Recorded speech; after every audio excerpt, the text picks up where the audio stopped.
Just 32% of Americans, including 54% of Democrats, say Biden deserves to be reelected in 2024. According to new CNN polling that was released on Monday, the largest shift comes amongst younger adults, just 35% of which say Biden deserves another term in the survey, down from 36% in December. Meanwhile, the Democratic National Committee has all but coronated the commander-in-chief as the party's 2024 nominee. The DNC won't be holding primary debates so far. However, challenger Robert F. Kennedy Jr. says Biden has an obligation to participate. Joining us now to discuss is Forward Party co-chair Andrew Yang. Welcome back to Rising, Andrew. Great to be here. Thanks for having me, Robbie.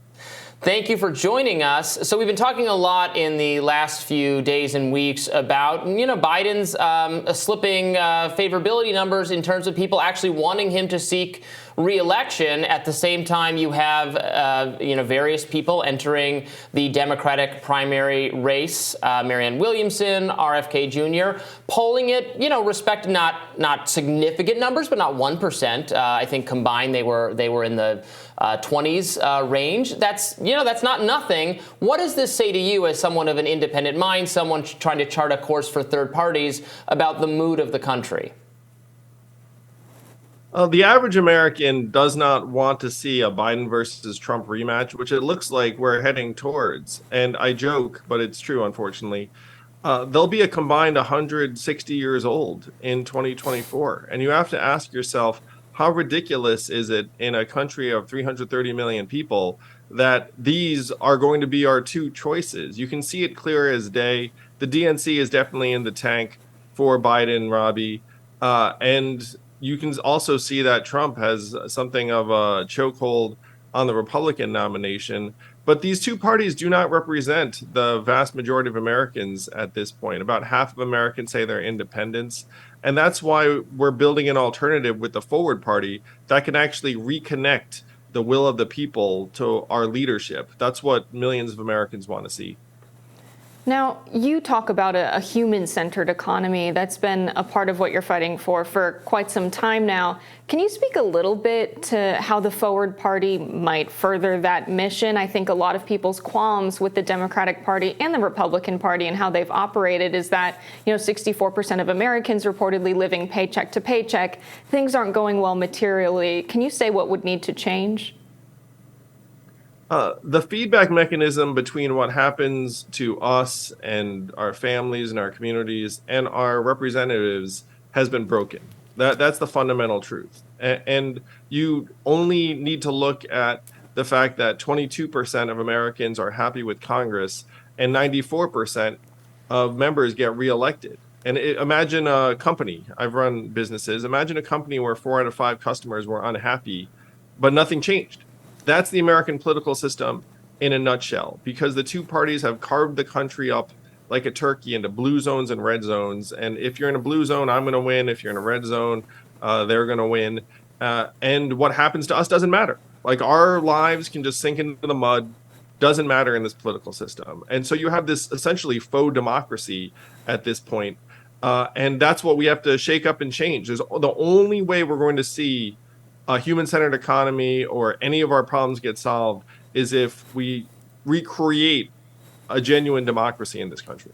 Now, speaking of faux democracy, Biden has given no indication that he will actually debate Marianne Williamson, RFK Jr., anyone else. I think I said it was all but a coronation, which is what it's looking like. How can the people that purport to be the defenders of democracy, by which I mean this is something the Democratic Party is, very much positioning itself as the party of democracy, has the support of the mainstream media, which has positioned itself as, guarding against these encroachments by the right on democracy. All of that kind of rhetoric is a little bit empty when there's an unwillingness to engage and debate alternative perspectives. Oh, yeah, they're for democracy when it's convenient. And the darkest thing I thought the Democrats did recently, which was pretty recent, was spending millions to boost an election denier named Joe Gibbs, who was running against Peter Meyer, a Republican who voted to impeach Trump. I mean, how can you say, look, we're defending democracy and we're actually going to spend millions like boosting the election denier against like the moderate Republican because, has an R next to his name. And And you know what else they do? They spend millions booting small independent movements off the ballot. In North Carolina, I think Jessica, it's where you live. They were ruthless.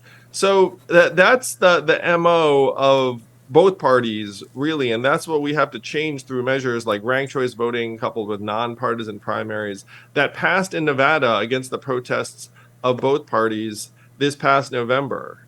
Maine, Alaska, Nevada, it could be on the ballot in as many as 5 more states. Imagine turning off the party primaries around the country. That's what the Forward Party wants to see happen so that the people can actually get what we want again. Yeah, this is a huge problem on the Republican side as well, as you alluded to, because so many Republicans who span the spectrum ideologically, including some very, very conservative Republicans who don't think Trump delivered on that or is capable or is likely to be elected again, want to move on from Trump and think other Republicans would even do a better job carrying forward his policies. Others who never liked Trump in the first place and would like to return to the Republican fold if it was anyone but him. And in fact, so many aspects of the Republican Party have signaled this desire to move on from Trump, but he has this core base of support that seems with each passing day like it will be insurmountable to overcome. I participated in the Iowa caucuses in the last cycle. You know what percent of Iowans caucused for the Democratic Party? 6.5%. And if you look at the Republican caucuses, it'll probably also be in the single digits. You have a sliver of the population controlling who the nominees are, and they're not ideologically in tune with the average American. It's distorting everything. It's one reason why Trump is trampling the field over there. If you submitted it to the general American public and said who should be the nominees, you wouldn't get Biden versus Trump. You'd have different options, more options. I'm going to suggest better options. And that's the system that the Forward Party is fighting for and all Americans should be fighting for. I think it's key to putting forward a better democracy to have actual real competitive primaries. And when they become, party business and you have such a small proportion of not only the voting population, but the entire population, that's really going to impact how likely people are to show up in a general election if the candidates don't excite people. So are you looking to see a candidate from the Forward Party try and get on a debate stage? Are you looking forward to see maybe Biden debate RFK Jr. and Marianne Williamson? What are you looking for in these primaries? I'm on the record saying that I think the Democrats should have a competitive primary. I think they should have debates, though I am not shocked that they're saying party unity and then just ignore debates, but because that's going to help their chosen candidate. The Forward Party is having our first ever national summit. You could even call it a convention. Now, the convention is probably going to be next year. But our first national summit in Denver, Colorado in late June, we're focused on the 500,000 local races, 70% of which are uncontested. If you look at the country again, it's gotten divvied into blue and red zones, and that in 75% of the country, there's no meaningful choice. So we want to create meaningful choice where people live, school board, county exec, city council. We think there's a massive opportunity there to have hundreds, maybe even thousands of Forward Party supported local officials by 2024 even. Now, I have to ask, because it's in the news, First Republic Bank has just been taken over by JP Morgan Chase. Regulators stepped in after JP Morgan decided that they were going to back up the bank's assets and take over. This was something that the regulators wanted. What do you make of what's going on in our banking system? Does the Forward Party have a position on how we can make things a little bit better or more safe for the American people? Where do you fall when it comes to this conversation around regulation and banking collapse?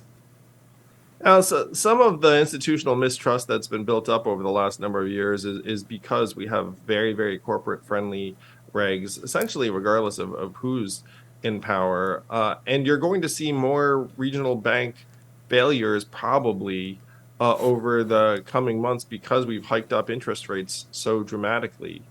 So this is going to be kind of a rolling crisis, in my view, and we haven't seen the last of it. Jessica, I think it is going to drive even more uncertainty and mistrust, and it's painful. I mean, you're seeing it in different aspects of American life, and the financial system is going to be front and center for a while. Andrew Yang, thank you so much for joining us. Thank you. If you guys want better choices, check out forwardparty.com. We got to build it because they're not going to give it to us. Wise words. Thank you so much. More Rising right after this.